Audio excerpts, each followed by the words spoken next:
multiple podcasts. So instead of drinking another cup of tea or coffee, I've made myself a nice cup of hot water with some fresh orange. Your voice gets shredded when we do these double potties? Yeah, by the end of the second episode, usually I'm kind of like, I get a little bit to the point where like it's just, I can feel my voice. I kind of have to keep going like that. That's crazy. You should like never stop talking like me, and then you'll just get used to it. Well, I just get a little bit of hot water and some citrus, and I sip on that sumbitch. Yeah, I got some fun. Some navel orange that I froze about a week ago into these little cylinders, and I put them in there, and I warm up the water, and it's so fun. Hell yeah. Welcome to a brand new episode of Drag the Lake. I am your host, Andy Malfrino. With me, as always, the late great Pat the Grateful Dead, George Pat, with a sore throat, making it super duper soft, burning himself like a fucking idiot. Welcome to the 84th live stream of Hi guys. Do you know that dude Brett Weinstein? Is that the guy? No, Epstein. No. It doesn't matter. It just, I used to listen to his podcast, and he would always start it off by going, "Welcome to the 64th live stream of the blah blah blah." It's like, you're doing a podcast. Yeah, it says in the description, buddy. Just get the fuck into it. But no, welcome to another live stream. If you're listening to this in the future, know you can be with us in the moment. Just subscribe to the YouTube channel. Look up Drag the Lake, and we're actually popping up. You don't have to be like Drag the Lake Andy. Now, there's still that dog shit band, Amnesty Affliction. No, I got nothing personal. But no, Amnesty Affliction still pops up before us. But we will overpower the Amnesty Affliction physically in person at a show. We will get them in arm bars and overpower the Amnesty Affliction. Yeah, I will absolutely choke all of them out and or Kimura them. But yes, if you are listening in the future, you can go check out the YouTube channels, because we post if you don't want to sit through a whole episode, because our two fat asses, we yap. And if you don't want to sit through, also we end up in people's you should listen to or you should check out. We've gotten a couple people in there in the comments. So if you're one of those people, if we just popped up in your feed, you like what you hear, shoot us a little follow and maybe hit us up. Send me some money.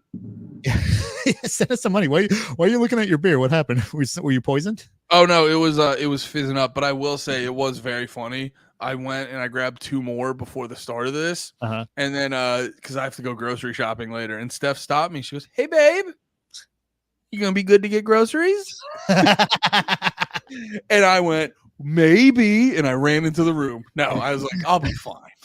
And you're like, "Shut up!" This makes me drive quicker, you dumb bitch. So I threw one of the full beers at her. Now I only have 1 beer. I guess I only have 1. I'll definitely not drink too much. That's so funny that you've gotten too drunk to go grocery shopping. No, I won't. That was I won't. So that you have. At least that she's like, hey, we all know that once you get to 4 beers, Andy, you're not able to pick out cereal anymore. Well, I don't think it's that. I think she just saw 4 beers and she's like, he's going to go after this. Are you going to be good? I guess it's not a problem yet because she didn't just go, guess I'm driving to the grocery store. Yeah. No, we go for long enough. I'll be fine. Andy's got a problem drinking, but it's okay. What? I don't have a problem drinking. Welcome to a brand new episode. I don't have a problem drinking. I got a problem stopping drinking. That's my problem. My problem is I don't have no problem drinking, if you know what I mean. I ain't got no problem drinking. That's the problem. That's the problem. I ain't got no problem drinking because I got no problem. You're like, yes, sir. Can I just walk past you? This is a sidewalk. Can I just get past you? Yeah. Can I get an extra chicken? Yeah, can I get chicken on you're just at Chipotle. Oh, you want beans? What kind of beans? I get 1 scoop of each. That's extra protein. It's free. It's extra protein. That's just real. That's just Genuine Pat. Genuine Pat popped in to give you guys, you music lovers out there, all the Dragons, a little free tip. If you're at Chipotle, they don't charge for extra beans. I gotta be honest, dude. I've been judging people on how many Chipotle tricks they know. That's the only one. I know. Because, dude, I There was a time like 2 years ago. Just Where- pay for your guac, you fuck. Just order your burrito, you poor fuck. Jesus fucking Christ. No, dude, there was a time like 2 years ago where if I had to hear another person go, I actually order my I get a burrito bowl and I get the shell on the side. Gives you a little bit more. You're like, everyone knows that, you fucking asshole. Yeah, if you get the salad dressing, actually, you can mix it with, you don't have to get a salad to get the salad dressing. So if you want double meat, here's what you do. You get you say I'm listening. Go ahead. What you got? Do you have something? Wait, do you actually have the fucking info? If I get less rice, can I get more meat? Is that what you're saying? No, the strategy I've heard for double meat is you'll go, they'll be like, what meat do you want? You'll be like, can I get chicken? They'll be like, okay. And they scoop it in. You go, actually, can I get double meat? Because if they know you're going to get double meat, then... Oh! Oh my God. They choke up on the spoon a little bit, don't they? They choke up on the spoon if they're giving you double meat ahead of time, but otherwise they give you a scoop. You get a little bit of you get a little crest on that sumbitch, don't you? You get a little bit, a little bit. Yeah, if they know going in, you're gonna get if they know going in, you're gonna get double meat. Bastards. Yeah, I don't know. There's just a constant discourse. So I saw a fucking video of just like here's where Chipotle is trying to screw you now, and you're like, there's just a business, man. There's just a business doing the same shit everyone else is doing. And then they were like, there's also a new movement. They have to call it a movement. There's a new movement of people, if they don't get enough meat, they just walk out. And he's like, honestly, I think that's the move. And you go, no, you're an asshole. You're wasting food. You're wasting food. You're wasting paper. You're wasting shit. Also, just order your burrito. I've never had a problem with the amount of food in the burrito. It just the fucking Chipotle hacks are driving me insane. I didn't know that that it was a thing. I thought I was just onto something by saying you don't you can get extra beans and I'm charging. No, dude, there's a whole genre. There's like a whole genre on fucking TikTok about people think they're being clever and they're scamming Chipotle. And you're like, no, you're outsmarting a teenager. You fucking piece of shit. They give you a full scoop of both beans because they don't know you're gonna want both. You know what I mean? So if you get both beans, you go, actually, can I get pinto too? And here's my thing. Here's my thing. I'm a big fat monster. Yeah. I've never had a problem with the volume of anything at Chipotle. I've only had a problem with the fact that it's I thought, because they did a big recall after they had a big E. coli scare. So they literally shut down all Chipotles for a week or two one year.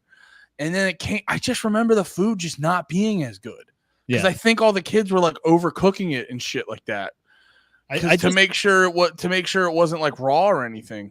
Yeah, but if that's the only critique, actually, honestly, the only thing they really had to turn down or whatever was I remember always, every time the one Chipotle I went to always had the music super duper high. That was my only complaint. It was always one of those. And also the fact what was everyone's race? Huh? Huh? I didn't take a poll or anything, but maybe a couple. But actually, that makes a lot more sense now because also I didn't recognize the music, so that makes a lot more sense, even more so. You were it was a lot of boot the people. Yeah, it was a lot of it was a great beat. I love the beat. Don't understand the goddamn thing the guy was saying, but it was a fun beat. A few too many air horns, but I'm not complaining. But I love going to a nice Chipotle. And the only complaint I would have, and that's just in general from living in Pennsylvania so far, has been ain't nobody can roll me a goddamn burrito in this state. Nobody can roll a fucking burrito around here, and it really pisses me off. But it's Chipotle. It's a chain. Well, and that gringos. You reminded me too of just I've had these moments with Nate occasionally where he'll just say stuff, and I go, I don't know if I've ever understood you, or I'm just what did you do with my friend? But no, I remember we were on the podcast, and my biggest thing at Chipotle is they break the burrito, and then they take all of that and put it inside another burrito. And it's two things. I've never wanted double shell. Yeah. In the history of eating Mexican food, I've never wanted double shell. Mm-mm. And two, if you broke the burrito on the first one, adding more content will not make it easier to not break the burrito. Right. You're going to have to switch to a wonton. Yeah. I never understand why they add more shell. Never understand it. I just think that there's certain things that are going to happen in Texas, and I think it's going to be the return of the burrito. A lot of people are excited about the barbecue in Austin. I'm excited to get the Mexicano food from all of the illegals. It's going to be delicious. No, I'm excited. The most delicious Mexican food is illegal. Where was I? Oh yeah, I was at we had a little CrossFit barbecue thing after the Murph I was telling you about on No More Heroes, and we all sat around, we're drinking beers and talk to people and shit like that. And I remember I probably like late into the day, fucking 10 beers in, I just had a whole rant. I had a whole like rant to my CrossFit friends being like, I fucking love Mexicans. Fucking perfect. Name a bad dish. But no, for real, like every fucking, because I've worked a lot of jobs where there's been like there's always Mexicans, and like dude, they work harder than everyone else. They're always in the kitchen no matter where you go. There might be like an Indian guy running it, but he's got a bunch of Mexicans back there. And I'm like, dude, they're just balling out, killing it. And I was just hammered, be like, I fucking love Mexicans, dude. I honestly, as far as drunken rants go, that's probably one of the best drunken that could have gone. If you're like, I went on this big drunken rant about Mexicans, everybody's gonna go, uh-oh. Yeah, everyone's talking about it. Like, yeah, we were all sitting there, and like when Andy said, you want to know what I think about Mexicans? We got a little tense. And then we started reaching for our phones, like, are we gonna have to fucking dox this guy? They all tried to go cancel me. All of your CrossFit fans. Andy, we have not only have we both had a wonderfully physical Memorial Day weekend. Again, some gave all, not all gave some. Don't forget. Okay, guys? What? Where you're eating those hot dogs out there, remember, soldiers died for those hot dogs. Yeah. Idiots. When you're eating that hot dog, American soldiers. When you're eating that hot dog, aggressively think of World War II. Do not remember any foreign soldiers. Only American soldiers. Those are the ones we like to memorize. Memorize? Yeah, and remember white, and then black, and then I don't care what else. And then the others. And then women. Again, go in that same order. And then after that, we're done. Hot barbecue's over. Barbecue's over. Andy, I sent you a bunch of fun stuff on Instagram, but I don't know what you wanted to talk about this week. What is there anything? I gotta be honest. I'm sorry. I'm posting the link on my Instagram. I'm not paying attention to you. No, but it's for a good cause, is what you're saying. Exactly. I'm letting people know. I'll just take a picture while you're doing that. And then that way we'll both be doing something that isn't paying attention to anybody. Hell yeah, dude. Perfect. I love not paying attention to the audience. Huh?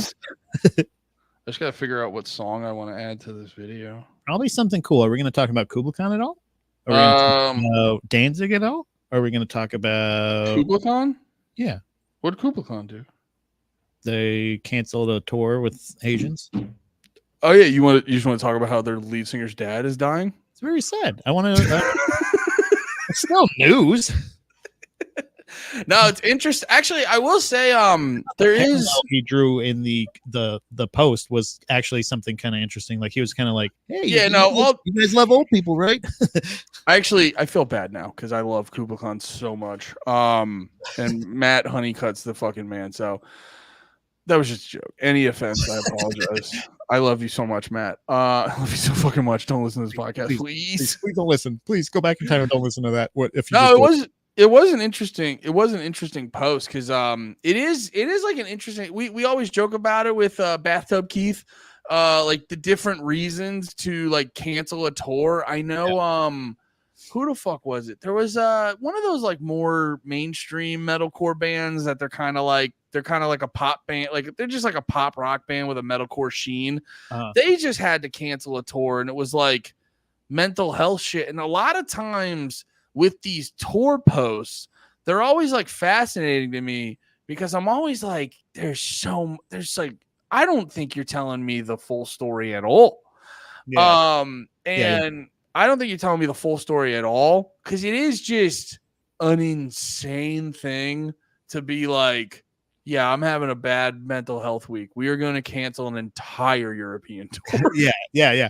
It is interesting because like you hear about it, but like also I've heard about there's damn, it's like it must happen in threes or some shit, because the fucking with Sales Ahead, I believe that was the band's name, the Japanese metal band. Their lead singer is No. With Sales Ahead was the Jersey band I just talked about. It was something Sales though, right? Yeah, they just kicked their lead singer out. I don't know if they kicked him out. I think he left. Maybe that's how I read it. But yeah, it is weird because like, so this was a weird kind of topic that I was texting you about, or we were messaging about on Instagram about sorry. What? I apologize. I just wanted to clarify with the Kubla Khan thing, because you were saying it was like a really touching thing, but apparently his adopted father is battling cancer, and he's kind of in the like final round, for lack of a better word. 91, right? He's 91. Yeah, he's 91, and it's rough. So he's basically choosing. Yeah, he's choosing to. It's. I'll just read the post because it's actually like it. This feels weird to say, but I'm gonna say it. Like it sort of encapsulates why everyone loves Kubla Khan so much, because it just reinforces like you're just, for the fucking first time ever, you're dealing with real people. You're good, like good real dudes. Yeah. I'm reading this, and it, maybe this isn't the point to extrapolate on right now, but I do think it kind of just, I'm just like giving props to Kubla Khan. Is it just reinforces like, yes, like you said, they're good real people. I don't have to sit here like. There's so many of those bands like Dance Gavin Dance. We know they're not telling us a lot of shit, and they're not doing the things that they're doing for the right reasons. They're doing it so they can move on. They're doing it so they can continue to go. Like it's like, well, that was my thing. I was talking to Steph about that with Dance Gavin Dance. That's what I think. I realized that recently with Dance Gavin Dance, because I was always like, why did they wait to kick him out? Because on top of that, I had the other channel, the DTL R&R. If you want the short form reactions and review videos, you can go over there. Just search DTL R&R. I had some people commenting, which we got to remind people, we love the comments, because you teach us more half the time than we know about anything. Yeah, but no. So what happened here? Is it this? And they're just like, no, it's actually this. And we're like, oh. Hey, I didn't research this at all. What happened? What is this all about? But yeah, no, and so there were people commenting apparently with like those. So Dance Gavin Dance just put out 2 new songs. Tillion's not on them. They got Andy or Andrew, who's the new lead singer. However we go. So I'm sorry. Someone made a joke comment being like, it's actually Andrew.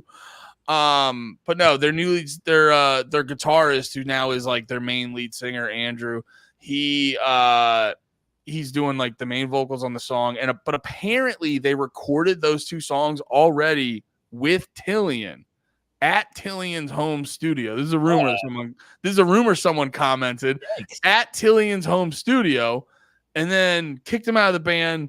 Used the songs they recorded at the studio and just took his vocals out, which like tells me the band never gave a shit what Tillion did ever. Like, they're accomplices. Yeah. That just feels like they're accomplices. Allegedly, for legal reasons, allegedly. Is there any illegal things? A couple. I'll send a podcast for you to listen to. Okay, yeah.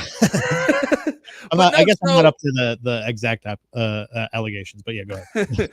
But that to me just comes off as like, oh, these guys didn't care for a second what Tillion did, because like, and this is based off my educated guess. I'm thinking, all right, they figured it out for that run. They were able to do their own headliner tour with Tillion, but they're still at a place where it's like they can't sell out big venues and be the headliner. So they still have to be support acts for bigger bands. Yeah. And they're probably going like, they probably got, because they're on a tour right now with Slaughter to Prevail and Falling in Reverse, which are the 2, like, quote unquote, the problematic bands. And which I personally I fuck with Slaughter to Prevail. I find Falling in Reverse interesting because it's just Drama City. I don't hate his music, but it's like whatever to me. But like, so I'm guessing watching them get on tour with Slaughter to Prevail and Falling in Reverse, it wasn't their first choice. It was a result of like, Tilian's still fucking here and no one will bring us on tour because we still fucking have him. No. I think it's just a pure business decision of like, no one will bring us on tour if you're still in this fucking band. But that's just my guess. No, and that's that makes sense. That makes sense. That makes like, to me, that makes perfect sense, because if they already recorded these songs and they're like, and we aren't being told the whole story kind of thing, because you're like, wait, did something else happen? They're like, no, it's still that other stuff. We still don't like it now. And it's like, wait, you're right. This is clearly a business decision. And this brings up a point to me where like they didn't cancel the tour. They're trying to do it to better their tour, obviously. But if they're really trying to do the right thing, what is an acceptable reason to not do a tour? So recently I shared a story with you. We were talking about NoFX, about El Jefe. This is NoFX's final tour. Final time they're playing any of these places that they're playing. This is the last time they'll ever play there, is what they're saying. This is the tour being sold as that. Worldwide, they're in Europe. There are a couple of dates, I think a couple, if not just one, maybe just one, I don't know for sure, that El Jefe, the guitar player, who has been in the band since S&M Airlines, which is like their third or fourth release. So he is essentially an original member. Let's just say from when they got their popularity, El Jefe has been an original member. He doesn't come to one or two of the shows because he has an opportunity to star in to act in a Hollywood movie. Do you want me to read the post? Sure. All right. Yeah, I pulled up the post. So like that to me is kind of like one of those things that like it brings up the conversation or the topic. Would you want to see the band for the last time with somebody else filling in? Well, here, let me read the post real quick. Dear Copenhagen and Hamburg, Jefe was recently presented with an incredible opportunity to act in a major motion picture. Not too long ago, we found out he would have to be in Las Vegas May 21st through the 23rd rather than cancel Copenhagen and Hamburg. The amazing John Graber of Goldfinger has learned all the guitar parts, and we flew in a ska legend, Chris Grau, all the way from Long Beach, California to play trumpet. We know this is not ideal, but it was this or cancel the shows. We thank you for understanding. So, and you sent that to me, and your question was what you were saying it was basically, would you rather, if this is the last time you get to see one of your favorite bands or your favorite band, would it be like, to me, it's either this, have these replacements, or cancel the show, or Jefe say, hey, I'm on the final tour with this band. And like, you know what I'm saying? Like, it's kind of like one of those things of like, I understand the opportunity. You got to think about what you're going to do after this. I don't think El Jefe is going to be a prolific actor after NoFX. So I kind of feel like this is a wasted, like it's a cool experience for those two guys. He's the bigger Spanish dude, right? Yeah. He's a guitar player / trumpet and trombone player.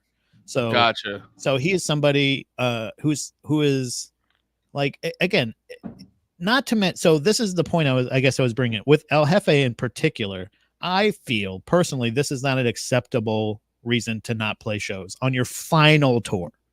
That is, to me, it's unacceptable. It's something that you're kind of saying fuck you to the fans for those two shows.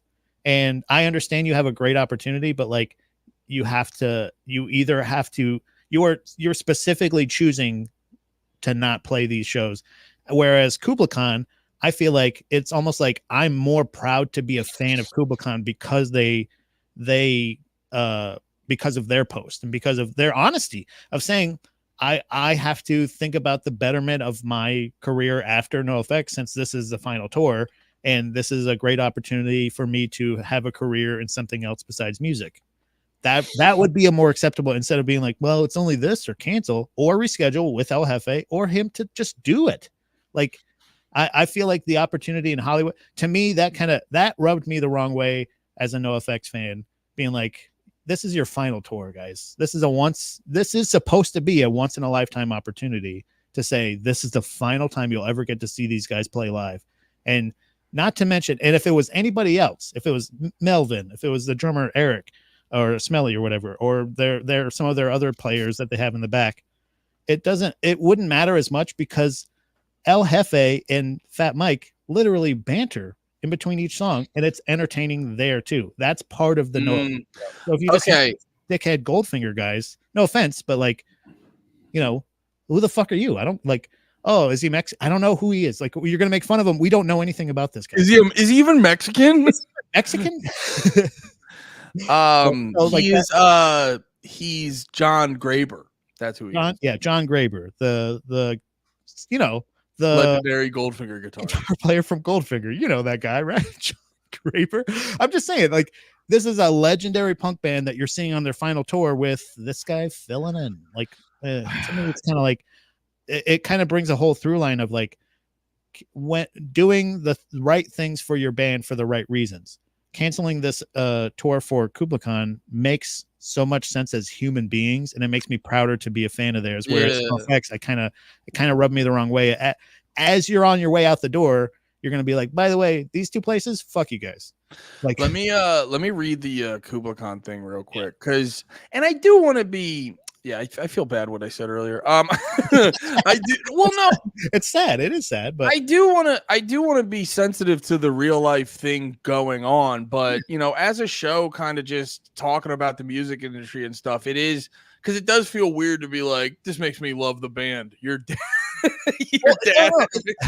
Well, this choice that you make a real choice as like, to me, like getting. Well, I think it's off of what you said because the guy gets shingles. Like I'll go like, I'm pissed, but I'm like, all right, I understand. Yeah, shingles makes sense though. To be fair, shingles makes sense. No, it's not the fact that it's like, because I feel like sometimes I just want to be.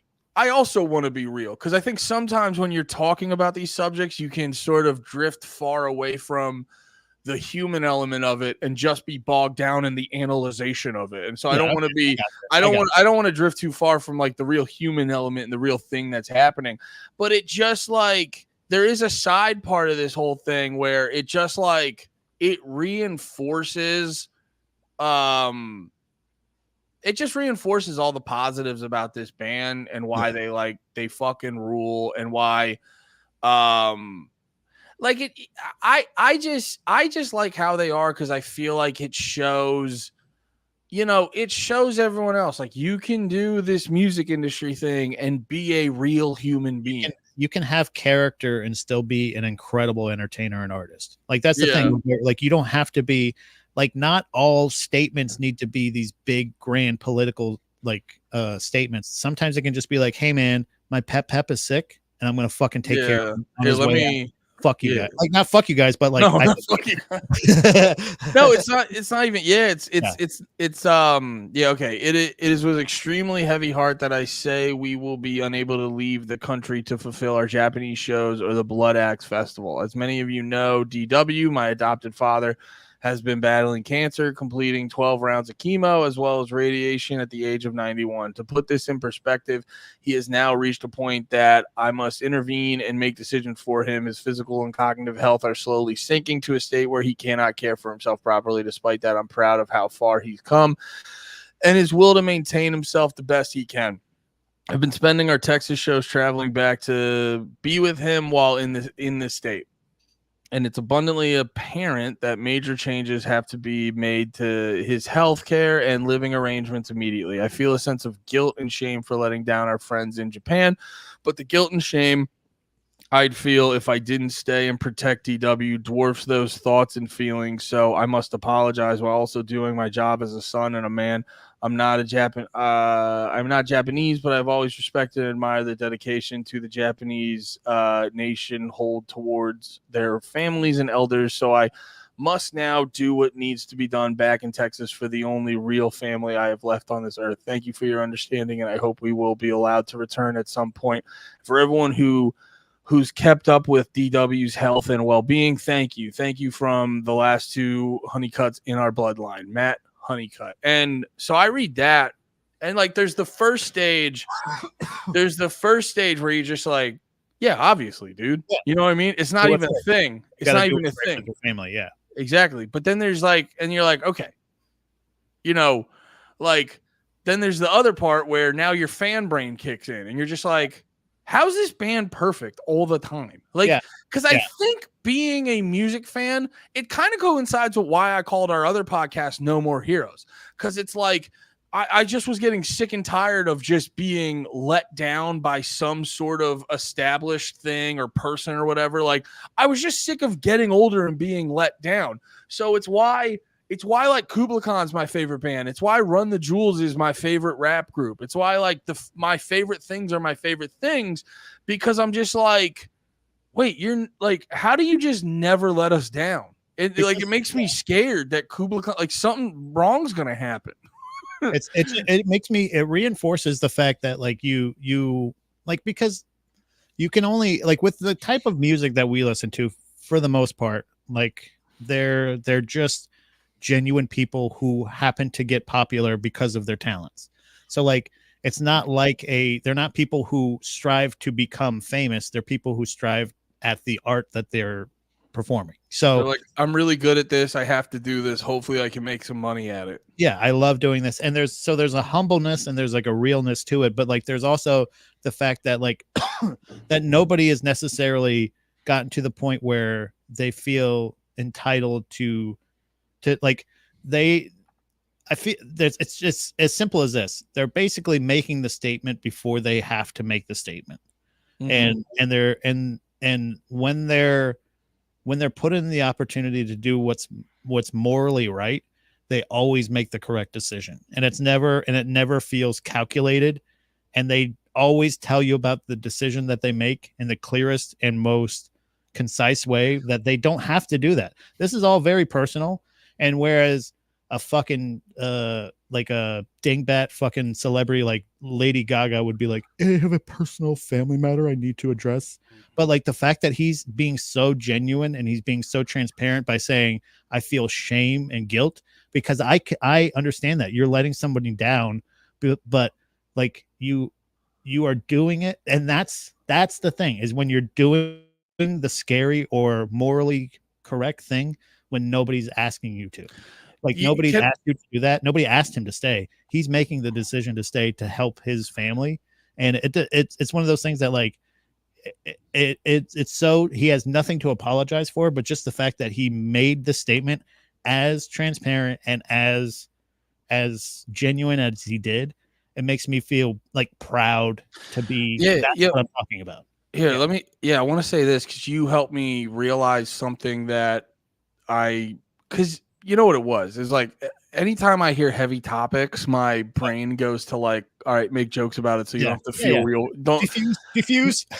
Make jokes about it so you don't have to feel real feelings. And then I was not able to be in touch with my emotions. So I was also saying, I was like, because I kept saying like, that's why these guys rule, and I was like, that's not the right word right now. Yeah.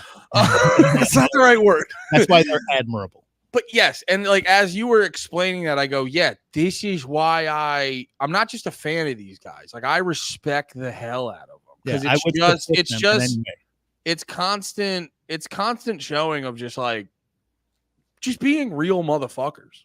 Showing you like basically what he explained is like it's kind of like kid gloves. Like they kind of handle the things like they're very.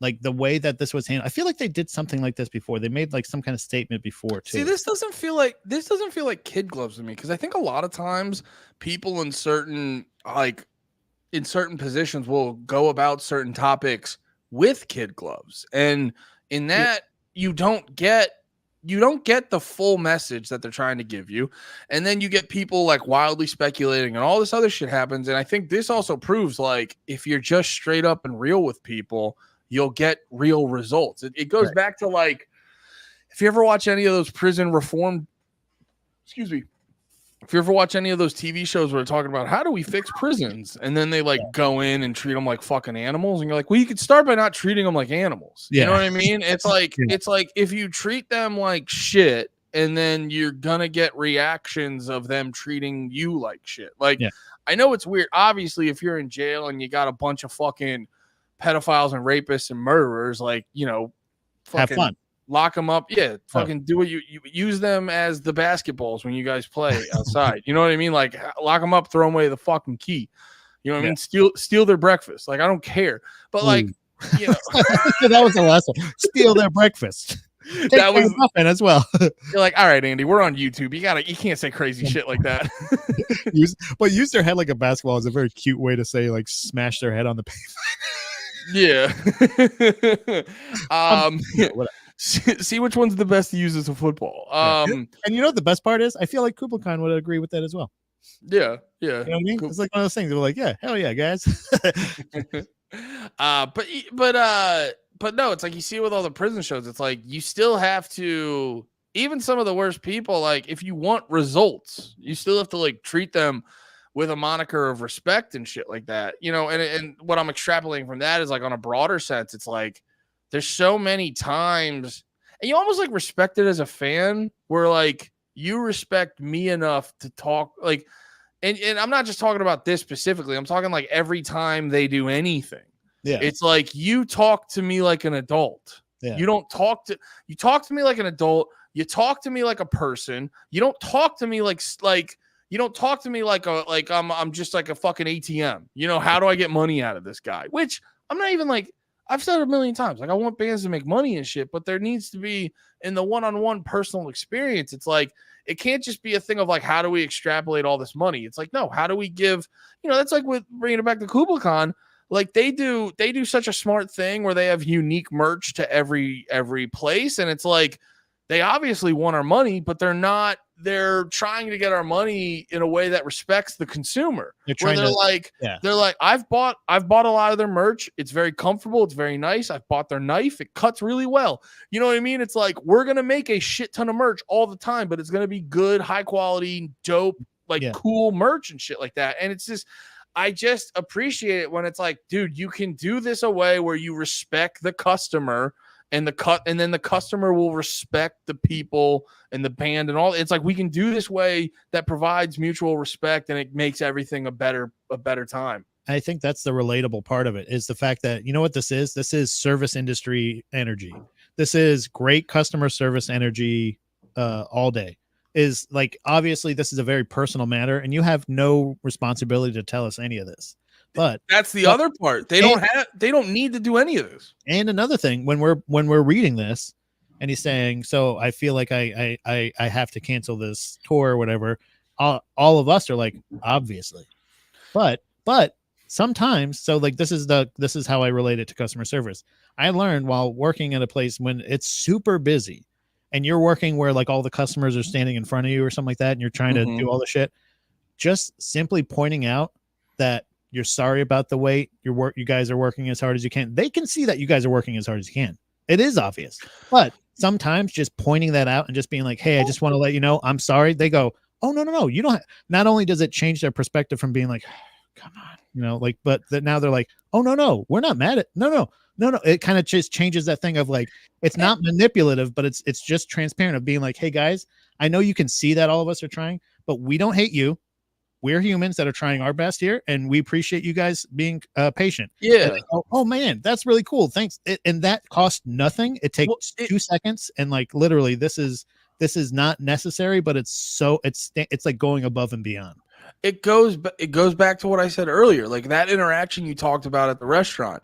It's not like, oh, let me figure out how to trick these people so they don't get mad at me and I still get a good tip. It's just going into this interaction with mutual respect. And I always prefer business. That's why I never liked, you know, like whenever I go to like, if I ever went to like a car dealership or ever go to the garage, and it's just like, you're constantly feeling like they're trying to fuck me somehow. Like, dude, if I went to an auto body shop and I didn't get the vibe that they were trying to, I don't fucking know anything about cars. If I got the vibe that you weren't trying to fuck me, I'd never leave your shop. I just want to go in and not feel like I have to be on the defensive. Yeah, I have a place like that now that I find, which kind of sucks because I'm going to lose it when we move to Texas. But there's a place where it's just that thing where I'm like, okay, like when they tell me stuff, they're not bullshitting me. I can totally tell they're not bullshitting me. You can sense it, right?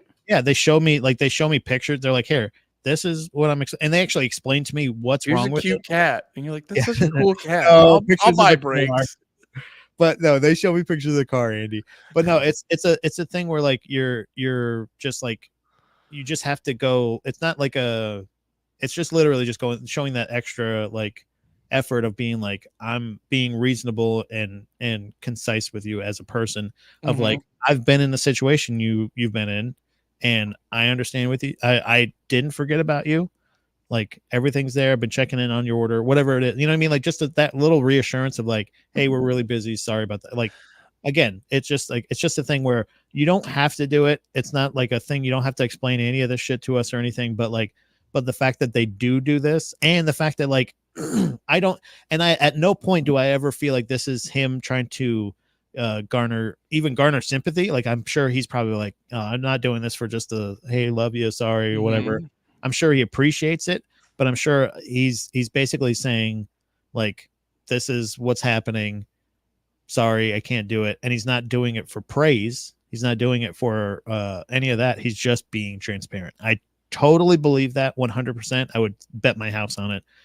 They're just good fucking people, dude. At least him. He's at least a good person. I would assume if he's going to have a band. I mean, I'm sure the band is on the same tip. No, they're different. Well, no, I also saw what? No, I already got my ticket booked. Fuck you. And they're like, I was like, no, dude. I will say too, the one that the on this whole canceling tour conversation, I said it earlier, but the one that does intrigue me is the whole like mental health issue. Yeah. Because that's when. Because it's like, I understand that's a touchy subject, but that one I'm always intrigued by because I'm like, because canceling I don't know the ins and outs, but canceling a tour has to be a hit on your pockets. Like you gotta lose money from canceling a tour. You know what I mean? I'm not even talking about potentially money earned. I'm talking about like you know, you're going to lose deposits and all this other shit. And whenever I hear the mental health thing, I'm always like fascinated by that because like it all, you know, I think your knee-jerk reaction is to look at that and to be like, but yeah, you can't suck it up, pussy. You know what I mean? Like, literally, it's like well, no, I'm saying for me. Well, I'm saying for me, I'm not even saying it's like suck it up, pussy. I'm saying it's just like you can't just figure it out.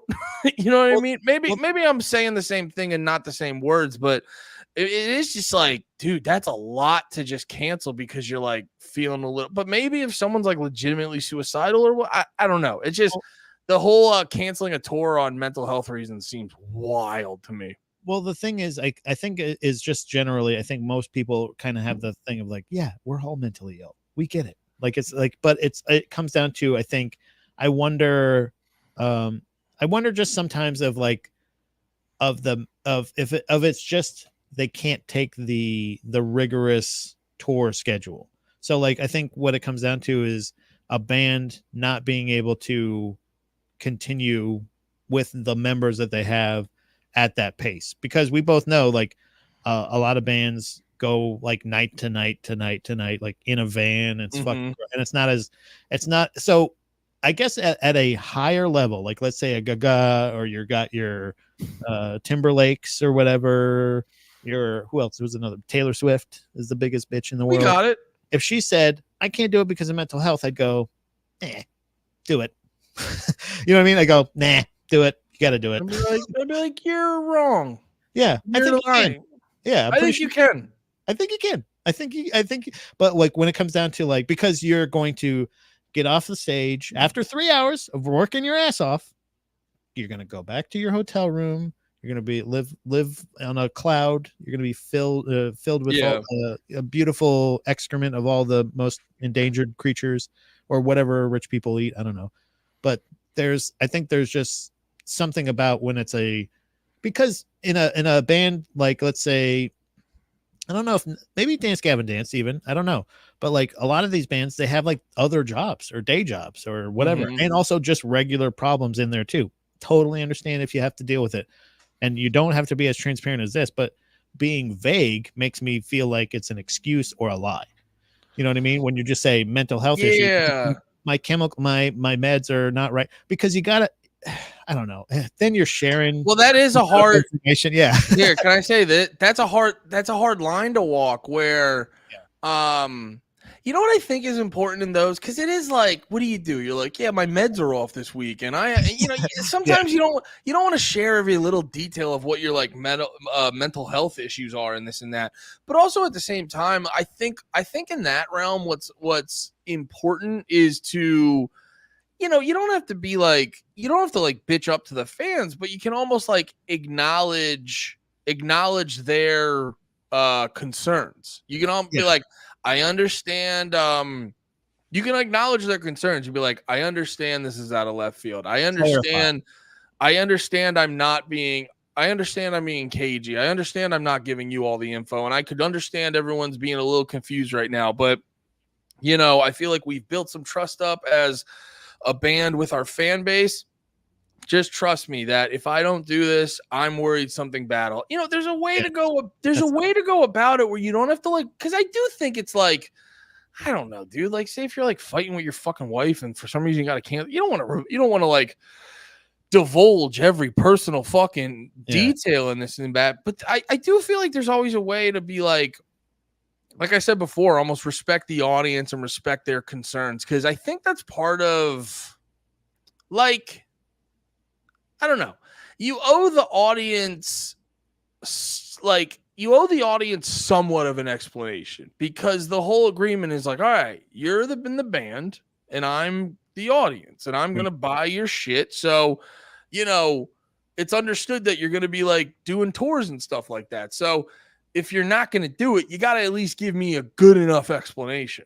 Yeah, and yeah, I can see that because of situations like that where it comes down to, in a situation with Keith. So in the opera or the times with Every Time I Die, near the end times, and there was a couple shows that they played where they didn't have a lead singer, they had a different lead singer or whatever it was, because Keith couldn't make those shows because of his mental health. Was it actually mental health, or was it the fact that his mental health is what broke up the band? You know what I mean? Because in that situation, I actually don't follow what you're saying. Can you try to explain that again? Every Time I Die is a band. They're from Buffalo, New York.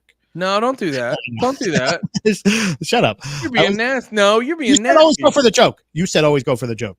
That was a bad joke. No one laughed. Well, then there you go, Andy. That's punishment enough.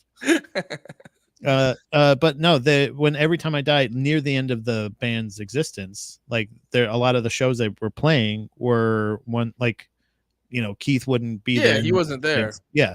And was usually claiming because of his mental health. Was it those were the real reason, or was it in the other infighting that led to the band's destruction, or was his mental health what led to the band's destruction? You know what I mean? I think it's like anything. It's like the fuck was I watching? I was thinking about something. I can't remember what the fuck it was, but I was thinking about, like, it's like that what's the Eminem song? He's like, you only get one shot.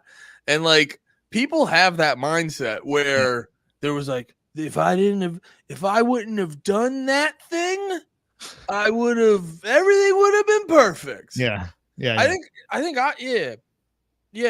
I was thinking about that, about something. I think about it was with me. I was thinking about something I fucked up like my second year into stand-up. Yeah.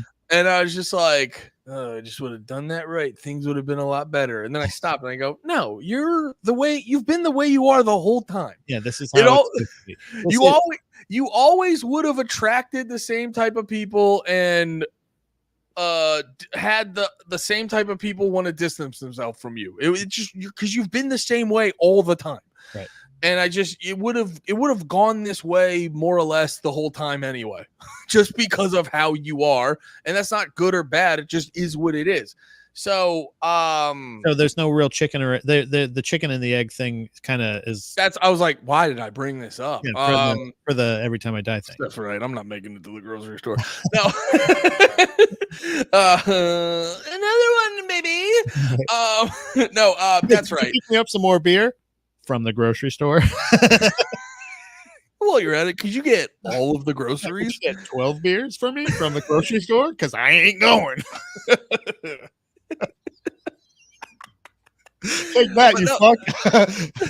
But I think that's like the every time I die situation. It's not, you can't put it just on Keith, because the vibe I got, they're not like a very, they don't seem like a band that's good about talking about feelings. Yeah, they don't seem like a very mentally healthy band. Especially Keith and his brother. Yeah. They don't seem like his brother, from the vibe I've got, his brother seemed very dismissive of any concern Keith had. Damn, are they? But also the vibe I got is Keith also seems like a lot. Seems like a lot. Takes a lot of baths. That's a lot of water. They don't have a bathtub on the tour bus, so he gets pissed off. It's just a shower. He's a messy boy. So I have a question for you. Does that mean Every Time I Die is America's Oasis? No, because they're talented. I forgot. Never mind. And they don't. Got him. Fuck you, Oasis. Fuck you, Oasis. Here's another portal for you, England. You fuck. Yeah. I hope you fall off that wonder wall and break your fucking neck. Oh, we made one good album 800 years ago. I can get along with my brother and make $1 million fucking dollars. I'm a stupid cunt. Fuck. Is. Fucking losers. I just wanted to do that. No, brothers thing. I totally get if you're in a band and you don't want, and you hate the lead, if you're the drummer and you hate the lead singer or whatever the fuck it is, or you hate your brother who's in the band with you, I get it, not wanting to go on tours. But if you don't play festivals, that's crazy. Yeah, you're an idiot. You're stupid. It's like, dude, System of a Down. Their drummer and the lead singer fucking hate. Well, actually, I don't know what it is. From what I've gathered, now the drummer could be completely gaslighting. Who the fuck knows? But from what I've gathered, you gotta stop doing that with your hands. Aren't they both Arab? Oh my god! It's your podcast now. No, I thought they were. I thought they were both of aren't they Persian? Yeah, how you feel about that? Armenian? Yeah, Armenian. Yeah, I don't know. What does that matter? Not Arabic? Yeah. But no, but like I'm saying, like what? No. They're so basically political. Here, this is what I was gonna say before you needed to know their race. I had my inquiry fingers up. Andy, aren't they Arab? Foreigners? Aren't they a bunch of foreigners? What are they arguing about? Hey, Andy, quick question. What type of brown are they? Palestinian. No, they're I think they're Armenians. No, like basically their lead singer's like he's like more of a progressive, and the drummer's like, I think the Cops are pretty cool. You know, so I think they're both on annoying ends of the spectrum. Yeah, I can see that. But from what I've gathered, I could be wrong, because like the drummer could be a real like, what did I do? Yeah. And then he could be the fucking problem. He's knows? Probably a shithead. I gotta tell you. I gotta tell you though, out of any feud in any band, a feud between the lead singer and the fucking drummer should be the least important to anyone, because you're the people that look at each other the least.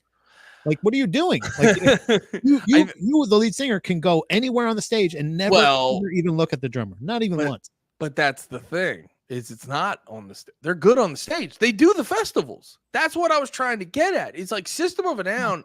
Oh, I was gonna say, I think it's the lead singer who can't get over the drummer being a fucking Blue Lives Matter cop lover or some shit like that. Whatever he is. But they are fucking adults who like making a shit ton of money, right? And they'll go do Sick New World and fucking Coachella and like these big festivals and make a shit ton of money, but they just won't tour because they fucking can't get along. Right. And it's like, it's the same problem. You made me realize this, that I fucking hate Operation Ivy. It's like the idea that they're not doing festivals. It's like, fuck you guys. Go fuck yourself. Assholes. Like at this point, it's almost too little too late. Like at this point, if you're not doing it, all of the members are alive. Everybody is still, you're all playing the same fucking music. What are you doing? Just do it. Bro, fucking Milo in The Descendants is a goddamn teacher, and he still finds time to play goddamn punk songs. Does it all the time. And he's still he does. It's all the time. Our foot's gonna be great. But this, to me, it's selfish and it's fucking stupid. So like with Every Time I Die, it's a thing where like we understand you don't like each other or whatever.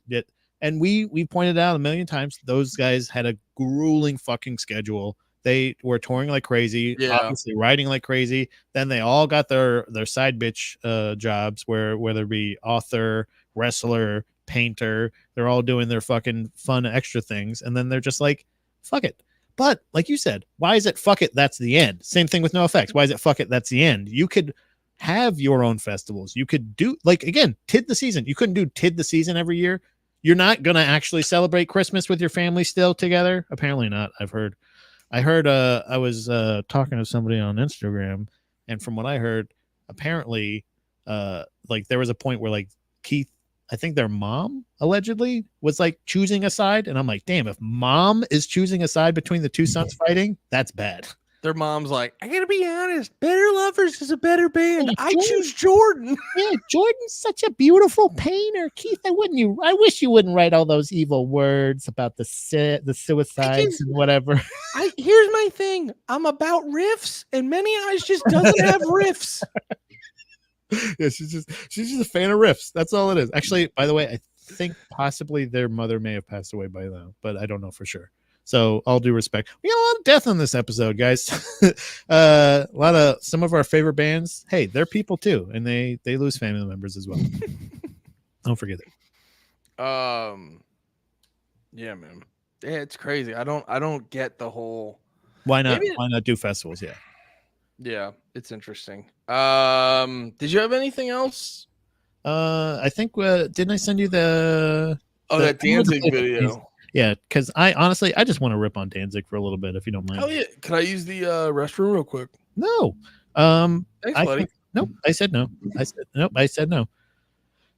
This is the video I'm conflicted on. It's not necessarily a Pit Police segment necessarily. Was this the drummer and singer of System of a Down are brother-in-laws? Also, oh, that makes sense. That makes more sense to me. The fact that he would have to so that means if they're also brother-in-laws, that means any family engagement that they're at, they have to be together. Anything. So if you also diametrically opposed to them politically and or socially or whatever at certain topics that are important to you, seeing them all the time is going to be way too much. That makes a lot more sense. But there's a clip. So in my lifetime, I have been somebody who has gone like I feel like the full spectrum with Danzig. I've seen Danzig live. I saw him with actually Doyle from the Misfits, and actually this kind of does tie into bands not getting along. I have seen the Misfits, but I never saw like the original lineup. Kind of again, drummers change, whatever. But I have seen the original lineup of the Misfits, but just not together. Speaking of, this actually does tie in perfectly. I was just going to say, bands that broke up and just never could get their shit together enough to get back together. I think they have since then. They played like Madison Square Garden, the Misfits did. But yeah, well, you're talking about Misfits. I listened to a whole podcast about that. And you know, as a big fan of knowing ethnicities, you'll I'm fucking stupid. Now who's a racist? You can't even say the word ethnicity. I'm not a racist. I'm an anti-Semite. It doesn't count if you're referring to them as ethnicities, Pat. No, I was gonna say I listened to this whole podcast about the Misfits, and their big one was fucking Danzig. He was just being so fucking annoying about money and like just all these like little things. Like nickel, he was just, you know, he's the type of guy that would just like really worry about the pennies. You know what I fucking. He's not Palestinian. Let's just say. Yeah, just saying he was just trying. Yeah, he was just trying to defend himself if he got on drift. But YouTube, we're on YouTube. But there's a so I was telling the sorry. We're just joking. Please forgive us, everyone. Sorry, YouTube. I mean YouTube. No, I was telling the lovely dragons out there that I've got the full spectrum on Danzig over my whole lifetime. At the beginning, I remember one of the first clips I saw of Danzig was him getting knocked out by one of the Cottonmouth Kings. Dude, that was me too. That's like Yeah. a legendary video of him just being super short, Because he's talking a shit. cocksucker. Yeah, and Yeah. you're like, I remember at that age, I was like, "Fuck, that was a sucker shot. This is pussy bitch ass." He was like, "That was a lucky shot. You should fucking fight him like a man." And I remember being so on Danzig's side and being like, "He's not a dickhead. He's cool. Danzig's fucking cool." And like, and No, now, Danzig like to this sucks clip, ass. where I'm like, fuck Danzig. It was. I remember I went to see Danzig. Oh yeah, this is it. And like, dude gives him all of the every out.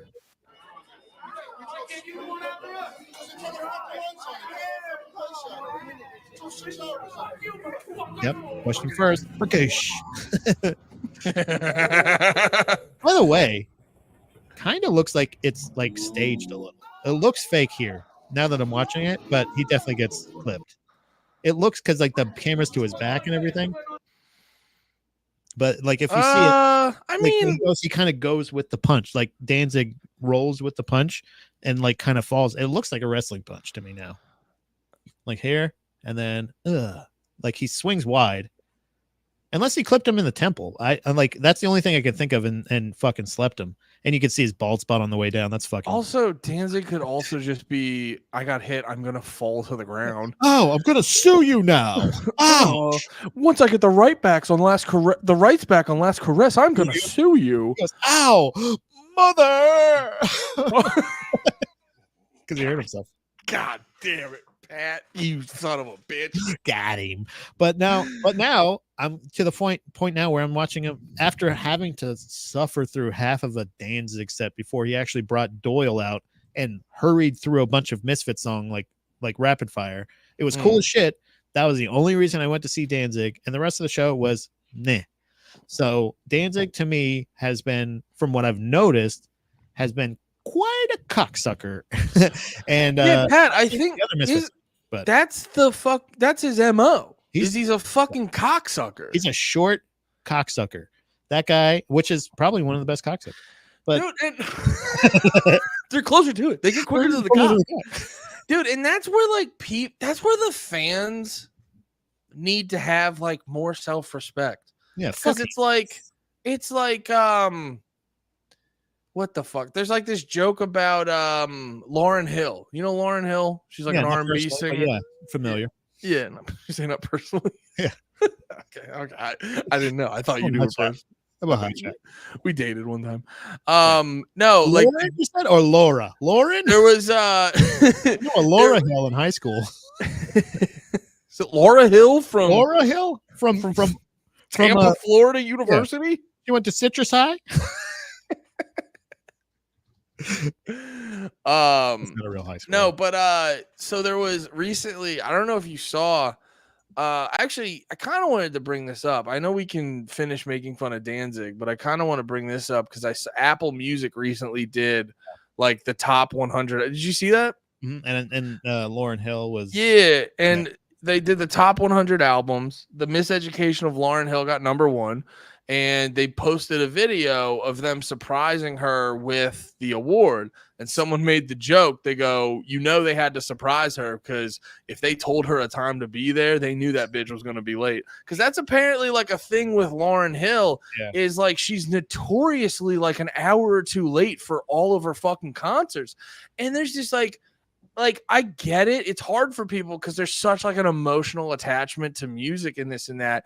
And I'll even give people a pass on like the first round of everyone going to Lauryn Hill being 2 hours late for a shows. Like but it's like there needs to be a certain point where the music fan starts to have some self-fucking respect. Yeah. And when the band, it goes back to us talking earlier. When the band shows you respect them the hell right back. Yep. But when, like, I get it, Lauryn Hill. I listened to the Miseducation. You're very deep.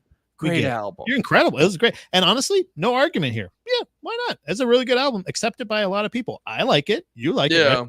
Yeah. I liked it. I kind of want to, it's not really my thing per se. Argue. It's like saying, it's like, again, but it was amazing. It was great. It was great. It's not in my personal top 10, but I'm hearing it going, this is great music. But nobody is above being professional. Yeah, and that's like the thing with that's like the thing with going back to Danzig. So it's like, yeah, Lauryn Hill fans. It's like, yeah, dude, like she needs she needs to learn you'll go away if she doesn't fucking like do the bare minimum, show up on time. dude. And it's like the same thing with Danzig. Like, like this, it's part of the reason why he's a fucking cocksucker. Yeah. Is because there will always be like, but I gotta hear the original guy sing like Elvis over spooky music. Right. You know who I love? Michael Graves. I think he's wonderful. He does a great job. Wait, isn't he out of the band too? Either way, I have no don't think fucking there is idea. no fucking Misfits anymore. Either way, I don't give a shit. It could be. I think they did another final tour your recently. punk Kiss. We have all heard your songs plenty of times. Anybody can be behind that makeup as long as they got fucking ripped pecs and fucking like no shirt on. I don't, you know what I mean? Like, who gives a fuck? It doesn't matter. It like you said, it's a situation where yes, the nostalgia, like at the time, it mattered a lot to me. But like when I'm sitting there watching them, and I'm just like, come on, dude, where the fuck is the Misfits parts? And then he's just like, I'd like to present a friend of mine. And it's just like this fucking stupid, like, and it's like, oh, he's not a friend of yours. It's a business decision, you shithead. Just bring him out here. Well, and it's also another thing of like, hey, we're excited to be here, but this is really far from the original thing. So, you should honestly have less pay. It's like people were complaining about Slipknot and how it's basically, I think the only original members is like Corey Taylor and one of the timpani players. But like even then I'm like, well, no, they're gonna give me, even if this is like a cover band, like if I was a hardcore Slipknot fan, yeah, maybe I'd be a little upset. I'd have to overpay on ticket prices for like only one or two original Slipknot members, and one of them I don't care about because who cares who plays the fucking timpani. But I honestly think like even the high ticket prices, that's not even Slipknot's fault. It's like the fucking economy and inflation and all that shit. But regardless, I'm still not, if I'm a hardcore Slipknot fan, I'm still not going to be like anti Slipknot, but also at the same time, it's like, Corey, we know this ain't the original thing. So how about a little bit more bang for the buck? Yeah, something. Or yeah, exactly. I think that's actually a good point. But you're still going to get a professional band. You know what I mean? You're going to get the best live Slipknot experience anyone's had. Right. They're the world's premier Slipknot cover band. band. You know what I mean? Like they're the only one with the certificate of authenticity. But like with this Danzig thing, it's kind of like, it's like literally, like you said, like who else can be Punk Elvis over these songs? Like, literally anyone. Because turns out, guys, Danzig can't fucking sing either. Yeah, turns out it's easy to croon over fast music. We all want 30. Like, we get it. Yeah, you're 38. Yeah. That movie sucks too, by the way. You wrote songs about movies that suck, and you suck. So Danzig, you want this smoke? I'll fucking fuck you up, dude. Like, dude, you're if trying to talk to me like he does in this clip that we're about to play. We gotta go. I would in the shot that I had in the phone, I would put my finger right in front of it and go, "Fuck you!" And anybody that wants to fuck with me right now, watch this. Yeah, we gotta go fight Danzig. I'm ready to. Let's do it.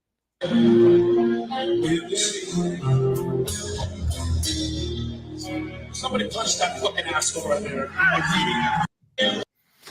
So it says the correct response to seeing someone take their phone out during a show, and Danzig basically tells his fans to fucking punch that asshole. Right? Punch a guy.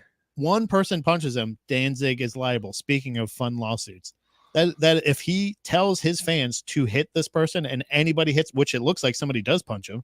Yeah. You see the camera kind of shake and then he puts it away. That, by the way, fuck whoever you are that was filming, you're a fucking pussy. Second of all, Danzig, I'm gonna come. I will come to the next Danzig show that is nearest to me, and I will film it exclusively front row on my phone the entire time. If he says anything, then I'm challenging you publicly to a fight. Let's get the Hate 5-6 guy to fucking film it. Yeah. Dude, like, how do you like this, Danzig, you bitch? We need to supercut this. We need to supercut this clip with him going, somebody needs to punch this fucking asshole right here. It's just the Hate 5-6 guy going, huh? It's just him kicking that lady. Yeah, bam. Fuck you. Yeah, I just think that like overall, so I'm conflicted on this, right? In normal terms, in general, show etiquette, I like to get a couple clips. I like to a little bit of post it on the gram, because not only do I like supporting bands that I like, but I also like saying, hey, who else in my feed has the same interest? So it is something that I like to share, because it's an experience that I paid for. Now, am I going to be somebody that's holding my phone up the entire time? No.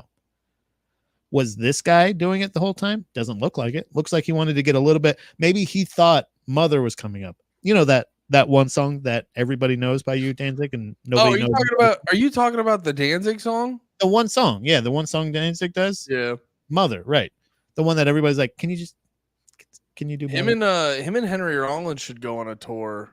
And it'll just be the unbearable guys who have one song. The Unbearable Cocksucker Tour with Henry Rollins and fucking Glenn Danzig. And who's opening up? I don't know. Them also, probably. Dude, I was laughing so hard. I saw something online where it was really funny, because it was that clip again of Rick Moranis. the producer. Rick Rubin, yeah. It was that clip going around, and everyone's like having the discussion again, like, is Rick Rubin good or not? And you're like, well, it doesn't matter. They pay him to do it, so it doesn't matter how you feel about him. And then a lot of people, and this guy, dude, people in the conspiracy community suck so much ass sometimes. This dude like retweeted it, and he had this cryptid message about Rick Rubin, but the first letter of each line spelled out FBI and CIA. Oh, no. And I'm like, God, you're so gay, dude. You're so fucking gay. And then I was like, all right, give it to me. What's your thread? And then the whole thread was like talking about Henry Rollins. So I was like, all right, you're just being retarded. But no. Are you thinking of Sons of Anarchy, sir? Because he was in that. I think it was FBI in that. No, Henry Rollins was like a super Nazi in that. He was working with the feds, though. Was he? I haven't watched the show. I just remember walking past, seeing it when Dom was watching. I'm like, is that Henry Rollins? And she's like, yep. And I'm like, still don't care. But no, dumb biker. I saw this thing. I saw this thing with they were basically saying like at some point, I can't remember if it was Black Flag or the Henry Rollins band, but like it might have been like Black Flag, but like what they got a new drummer, and their drummer's dad worked for like the military, and he had like high level clearances and shit. And he said they would always practice at his house, and they would have to get like he would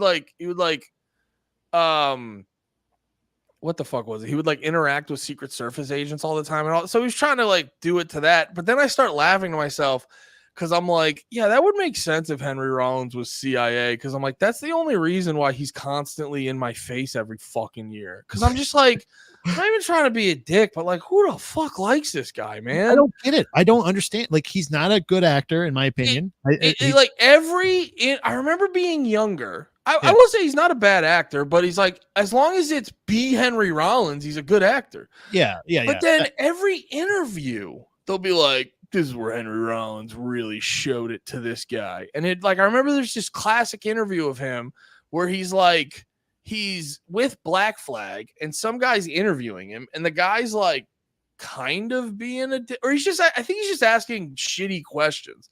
And it's Henry Rollins literally being twice this guy's size. Yeah. Like just trying to like intimidate him and shit like that. And then there's this other clip that goes around like, this is why Henry Rollins is the man. And it's like him and like, I forget where, but he's with two women, and like someone makes a joke about the women, and he makes a huge thing in this bar to be like, what did you say about them? What did you say? Just being the biggest, lamest white knight in the fucking band.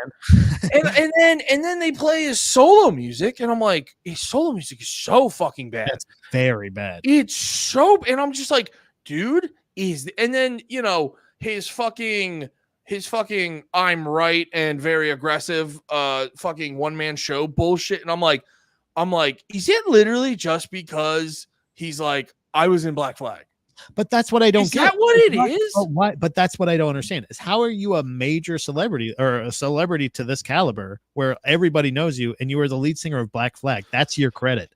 Nobody knows the lead singer. Like, you know, Joey Ramone, but you don't like think of him as like, you know what I'm saying? Like you're as far as singers and Well, fans, and then Milo, but again, he's not I like think it's like celebrity or anything. I like that. think for Henry He will obviously Rollins, pursuing this. He wants to do those things. that's what I'm saying. I think for Henry Rollins, it's more about I'm the old school punk. Like, I mean, the average normie who knows who Henry Rollins is isn't going to be like, oh, the guy from Black Flag, or maybe they'll know Black Flag, but they don't know anything about Black Flag. I don't know.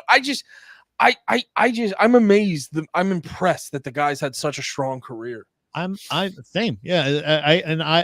I'm worried about getting beat up by any Black Flag singer. It's definitely Mike Vallely over fucking Henry Rollins any day. He sung for Black Flag? Yeah, he is the singer right now. He's the one I met. Did I ever tell you? I told you that story, right? I love Mike Vallely. I was going to see them in Reading at the Reverb. We drove past, the show started at like fucking 5:30 in the afternoon, which was crazy, right? Doors are at 5. Yeah. But it's because day of the week. It was a Sunday too. And it was like, but it was I would prefer that on a Sunday. It was book this major punk band, and then let's just stack a bunch of local bands on top of it. That's what it was. Like that's what the show was. Because but like we were driving past the venue, and it was like Dom and I, and we were like, I don't know, looks pretty kind of lame. We hadn't been to that place before, and it looked like there was very little like people there. So we're like, I don't know, man. It kind of looks abandoned-ish. Let's not. So we went to but we had just seen Mike Vallely at Wawa on our way there, and we are like, hey, we're headed to the show. And he's like, cool. And he's like, yeah, I'm meeting some family or whatever. And we're like, whatever, we're gonna eat some sandwiches and we're gonna head out. We'll see you there. Blah blah blah. Cool. Whatever, Mike. Yeah, whatever, Mike, you weirdo. And then and then we decided not to go to the show. So we went to Starbucks and we were getting some coffees for our trip back. And we see at the end of the bar, I saw Mike Vallely with his family. And I was like, shit. And he's going to think we followed him here. And now, or that we're weird fans or something like that. So I told Dom, don't make eye contact. Let's just go and we can head out. And as we were walking past, Mike Vallely goes, hey, I'll see you at the show. Like points at us, and we're like, how cool. Yeah, all right. That's crazy. I'm like, so now we're doing the math of like, there's hardly anybody at the show. He's going to know if we're not there. And if he finds out we're not there, he's going to beat us up. I've seen the footage. He will beat you up. He will beat us the fuck up at the same time. He's not going to get beat up by Mike Vallely. We're not going to the show. He's local. Obviously, he's got family in the area. So I was like, I said, so we went to the show, and literally we were standing in the crowd. And at one point, Mike Vallely was walking through the crowd and he goes, hey, long time no see. And we're like, hey, yeah, Mike, everything's cool. We're like, okay, we can leave. Let's get the fuck out of here. Yeah, literally after that, I was like, okay, we've been seen. We can go. Dude, it's so funny. I'm on Black Flag's Wikipedia, and it is they're also a situation where you're just like, well, is this Black Flag now? No, it's because it's no, you're fine. Like I guess he did a tour, like because it says Mike Vallely lead vocals 2003, like just that year, and then 2013 to 2014, and then 2019 to present. So it really just seems like he might have. Damn, that's so funny. They have an album called What the from 2018. Or I'm sorry, 2013. I don't know how I mix that up. They have an album called What the from 2013 that he might be on, but it really just seemed and I'm like, and then it says their drummer is Charles Wiley from 2022 to present. Their bass is Austin Sears from 2023 to present, and their guitarist was in the original lineup up until 86. And then did some like random, and you're like, yeah, that's an interesting conversation too, where it's like, what do you do when you're nowhere even close to? Because I think, that's why. Like, what do you do? What do you do when you're nowhere even close to the original band? Yeah. But you own the rights to it, I guess. When I bought the ticket, I didn't even think of it. I was the dumbest purchase I've ever made in my life. And honestly, we watched some of the of Black Flag with Mike Vallely, and it was not bad. It was fine. They just didn't play the songs I liked. They literally played every song that I didn't know by Black Flag, and I was like, I'm fucking out of here. That's so funny.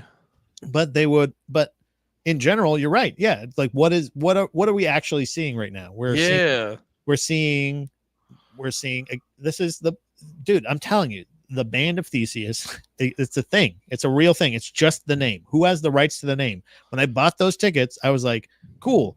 Original. It's Black Flag. If they're making a big deal about it, it's got to be the fact that Black Flag has gotten back together and they're going to be touring. Ooh. And nope, that's not at all what it is. So I didn't realize this. I didn't think about this. So I'm on their Wikipedia. You know how they have the members timeline? Yeah. Here, let me show you this. So this makes it a little bit different, but still kind of the same conversation.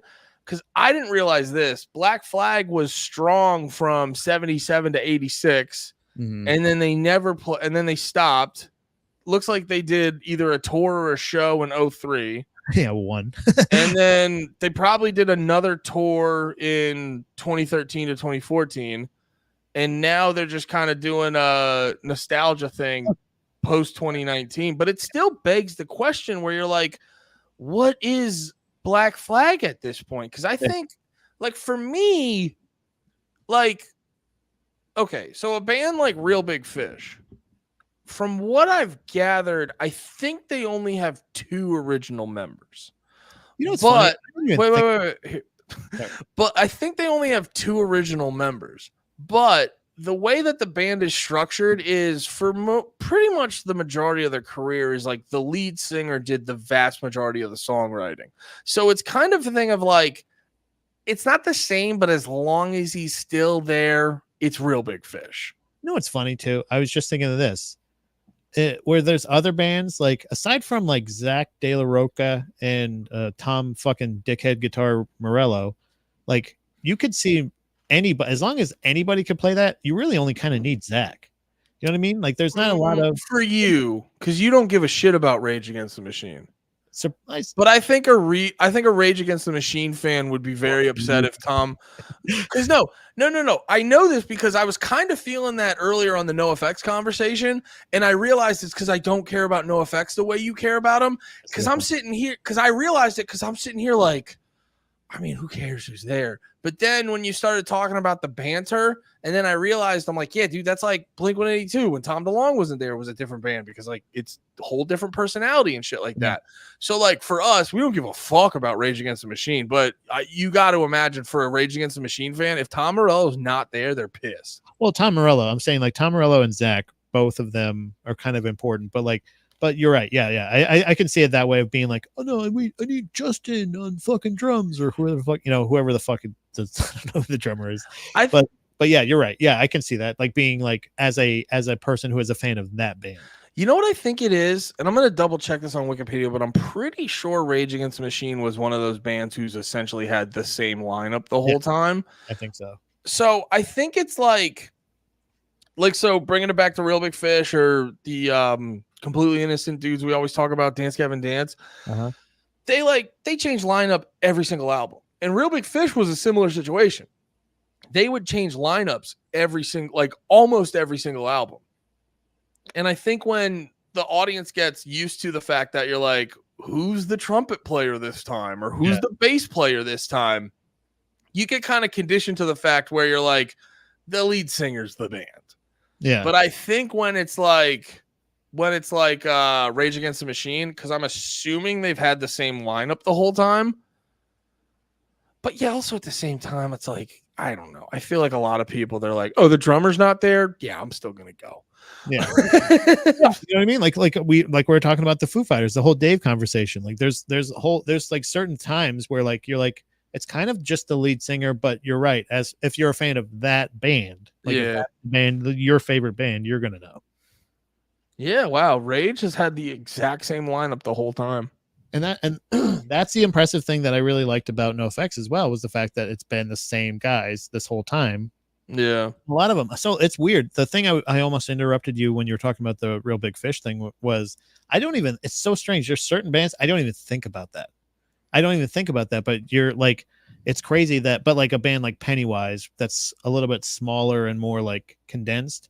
I'll know like, oh, they've had a new drummer since this thing, or once I feel like once it's a certain time where like it's been 3 members that have been in it for like 26 years, and then like get a new drummer, they're never going to like get somebody. You know what I mean? Like they're gonna just kind of switch drummers every week. You know what I mean? Like they're or every album or every tour or something like that. A lot of times those guys don't stick around too long. That becomes we saw it with like Every Time I Die with the bassist and the drummer. There's like constantly in and out. So like the band was Jordan, fucking Andy, and Keith, and to that extent, in my opinion. Yeah. Like here, I pulled up Real Big Fish's Wikipedia, and whoever's doing their Wikipedia gives a little bit more of a shit than other bands. They got pictures. Holy smokes! And actually, I'll give them props. A lot of members have been in there a lot longer than I realized. I think that's the thing is like, who else wants to be in Real Big Fish? Oh, you're nasty. Sorry, I didn't mean to take you guys. No, that was really funny. It's kind of crazy. Like one of those things. I'm like, guys, we need a new trombone player. Oh, we got he's the only one that's not okay. All right. Well, I mean, they're arguably. Well, I mean, the Interrupters are probably making money, but they're more of a current ska band. But Real Big Fish is arguably the only ska band still making money. Yeah, I would say because they wrote hits. You know what I mean? So well, and they also were smart from a business standpoint and really like if you're a Real Big Fish fan, they made it really enjoyable to be a fan the whole time. I was I know this because I was from like middle school to I can't remember exactly when, but like I was a big Real Big Fish fan for a while. Really? And then and then I just kind of because like I remember my brother really liked them and we would listen to them together and stuff, and they were pretty good for a good stretch of albums. And then oh wait, here I was gonna show you this. This is all the former members. Yeah, it's just constant and it's mainly actually it's a lot of drummers. Couldn't stand the heat, huh? Well, the problem too with having a ska band is just like it's hard to keep the same fucking trombone player every time and hard shit. To be that excited every night, week after week after week. Party beer and you have another fucking beer. I'll tell you another band that. Sorry. Hold that thought. I was just gonna say real quick because forgot about it immediately. I forgot it. Real Big Fish. I'm looking at their discography. I mean, they had. If you're into that, they had a decent run for like a decade or so. I'll give them props. Like if you're into that, they had a decent run, and then they became sort of a little bit of a nostalgia act. I remember when they put out a live album. Where was it? Or a compilation album? Yeah. Oh, that's right. I remember. they put out an acoustic album. Nobody wants an acoustic Real Big Fish album, guys. See, that's not even the part I got upset about. It was something about they called the album Ska Acoustic, and there was something about the title. I go, I'm good. I think this is where we part ways, guys. Yeah. We're bringing puns into this now. Guys, it's goofy enough. Let's get the fuck out of here. This is the key that a lot of ska bands don't realize is you can't be ska bands fail because they're hyper self-aware. Yeah. There's a bunch of ska bands who are like, we are the they just try to shoehorn ska into every single fucking thing. Oh yeah, that's cool. Scatolite. Yeah. And it's you need a ska band that is not super self-aware. You don't acknowledge the fact that you're just a band and you don't do all the ska stuff. Yeah. You need a ska band that doesn't dress in suits or doesn't wear funny hats or have somebody specifically dancing on stage. Challenge impossible. Yeah, you cannot do that. I feel like no. Do you remember the day? Sorry, do you remember the day we were looking up why ska was called ska? And it was like, and it's like because that's the noise and it's like, ugh. And I was like, dude, why does ska have to suck in every single avenue? Why is it when you're explaining how ska doesn't suck, if you were to go into its origin, you clearly show it sucks. There's just but and I love ska. I think it rules. but at the same time, it sucks so much. There's so much. There's nothing like it's not fun. It's forced. It's like watching. It's like basically. You know what? I think what's soured it is I associated it so much with Nickelodeon that now that Nickelodeon has become such a pedophile grooming ring that I'm That's like, so funny. what were you doing backstage? You know what I mean? And maybe that the fact that Real Big Fish is the only band that's left over, maybe they were the only ones because ska bands famously had very young fans, very young female fans, especially. And yeah, but they never I wasn't getting invited backstage. I'm not saying. Yeah, but they never. Well, also ska bands also too had a lot of the band kids and shit, but they're not doing anything close to the numbers pop punk bands are doing on their. Pat, I'm telling you, backstage at the emo pop punk show. Look what happened. It's a goddamn nursery back there, partner. You know, all the shenanigans going on and all that. Yeah, I'm telling you, it's all that and more. That's what I'd say. A band that I think also kind of. It's weird that you said that in Real Big Fish that the lead singer seems to be the main songwriter because it's because they're so simple. It's the same way I felt about wait, what? About like Weezer. Like Weezer apparently has that same thing where the lead singer guy River. You're like, oh, you do that all on your own, Rivers Cuomo? Yeah, you know what I'm saying? Like he's like, why would you take credit for that?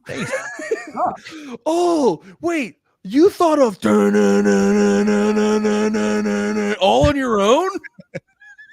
Fucking suck, dude. That's what I'm saying. Weezer fucking sucks. But Weezer is a band that even though I like them, you could have literally anybody else playing any of those other instruments and it wouldn't fucking matter at all. It wouldn't make a difference at all. You just need that dickhead with his little dorky little voice and his stupid little glasses, and then he just needs to, because if they're all his song, if like to take creative control of from Weezer, the mind of Rivers Cuomo, you have done it. say it ain't so. Whoa. Do you want to wear my sweater? No, I don't want. And those are the good ones. Those are the ones I like. And that's what I'm saying is there's a lot of duds.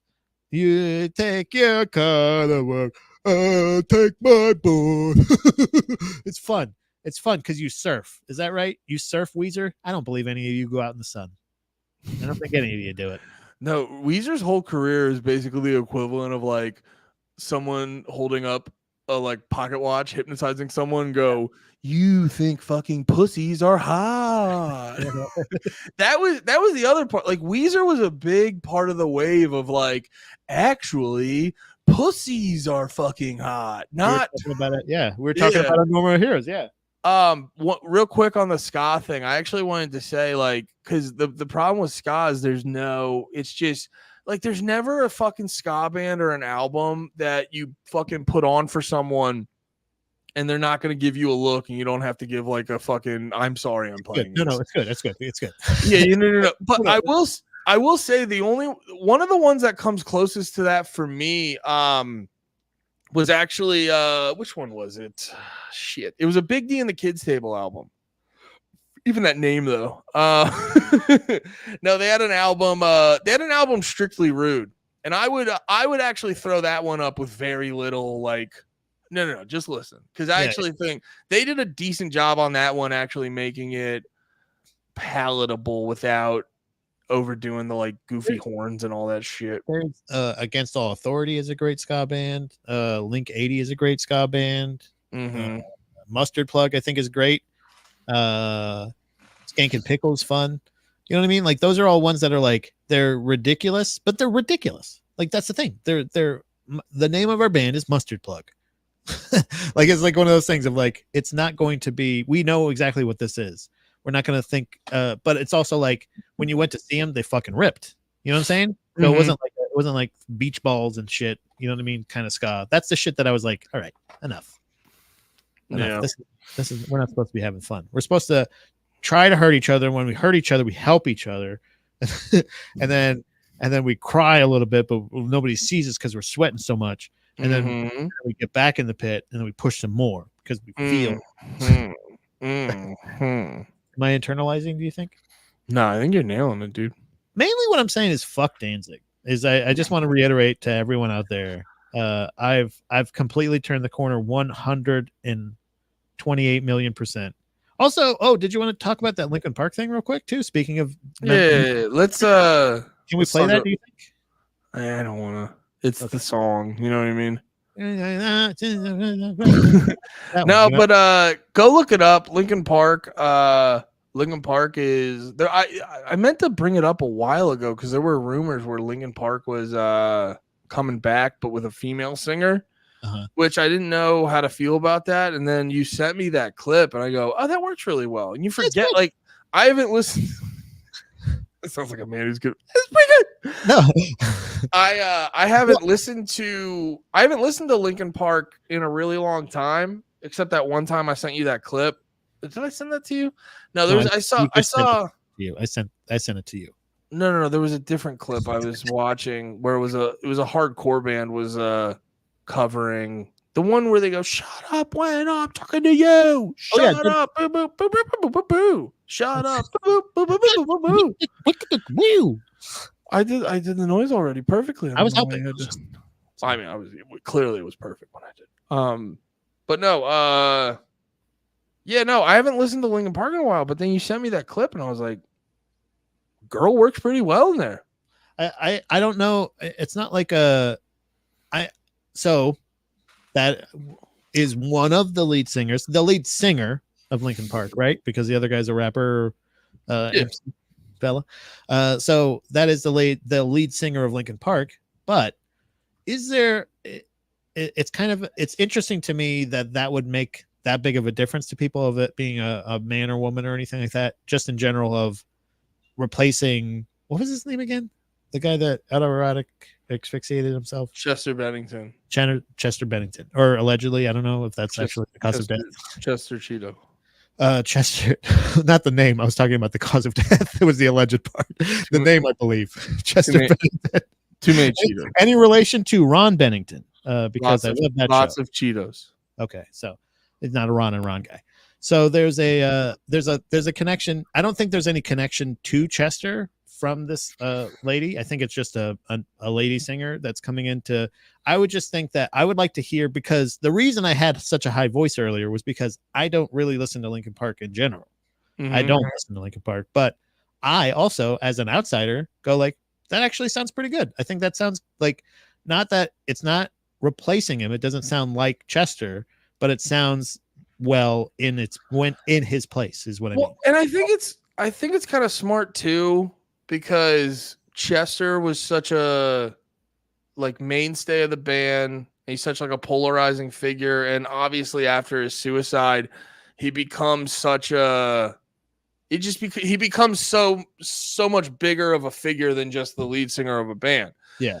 And I think because of that, it's almost like it's probably a little awkward to figure out like who's a new guy to do this. There's almost something, I don't know. There's something significantly less awkward with having a woman there, because like it feels substantially less like you're trying to replace him and you're just going, this is someone taking the reins. Exactly. Yeah. Not replacing, taking the reins. And I think that sort of from an emotional standpoint, it's easier to consume when there's a woman doing it rather than a new guy. Let's just have a whole different gender. Like, let's not just, you know what I mean? Because that it feels a lot less like replacing in that avenue.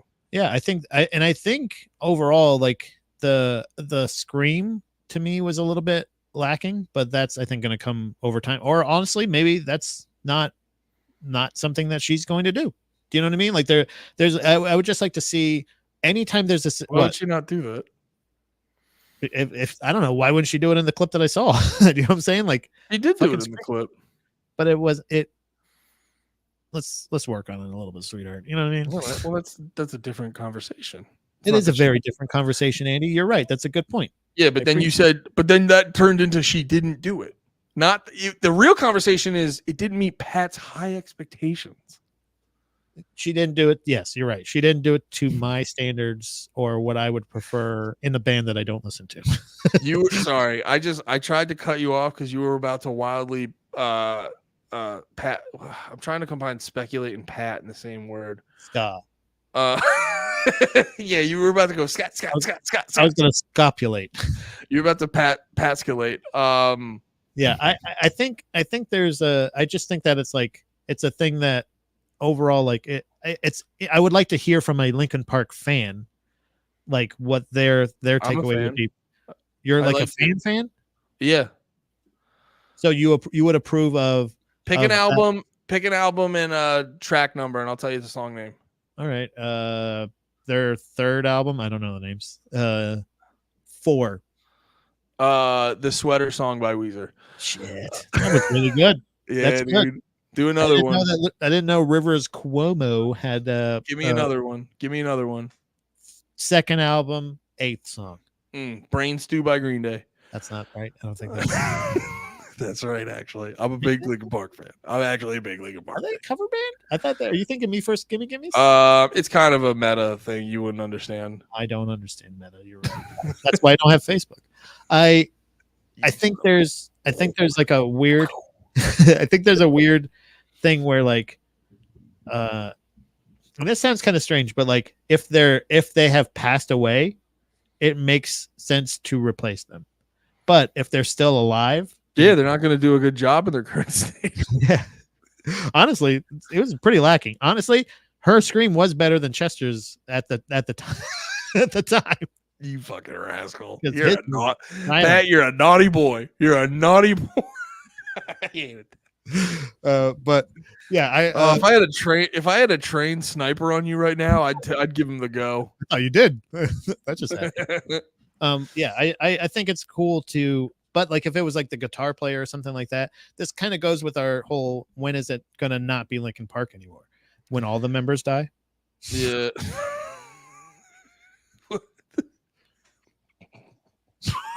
I don't know why that got me. The menacing look after. I wasn't ready because I was thinking of another joke about the guitarist where I go, if they got the new guitarist, he'd still have to wear big, stupid headphones. I remember being like, you don't need those. Fuck What are you you. listening to, bud? Fuck you. You don't You're need them. busy right now. You got something to do. You got to be listening to what you're doing right now. Don't be listening to what you're listening to. Turn it Wouldn't it be funny if it was just always like a basketball game? if he's just like a super autistic though. Like he had a metronome. Yeah, he's like, I will scratch everyone's eyes if I don't have these on. Don't touch his ears. Don't touch his He ears. has mittens on right before he starts playing. It's the only time he doesn't rage is when he gets to play the songs. I always remember seeing those going like, fuck you, you're not special. Yeah. Get in ears, you fucking dickhead. Yeah, what are you doing, man? Yeah, I don't know what it is. Maybe he's a jiu-jitsu practitioner. He's got a little bit of cauliflower here, my friend. You don't know. Maybe you wrestled in college. Maybe. That could be it. Pat? Hybrid Theory. That's the name of one of their albums. Right? Yes. Okay. Hybrid Theory, track 7.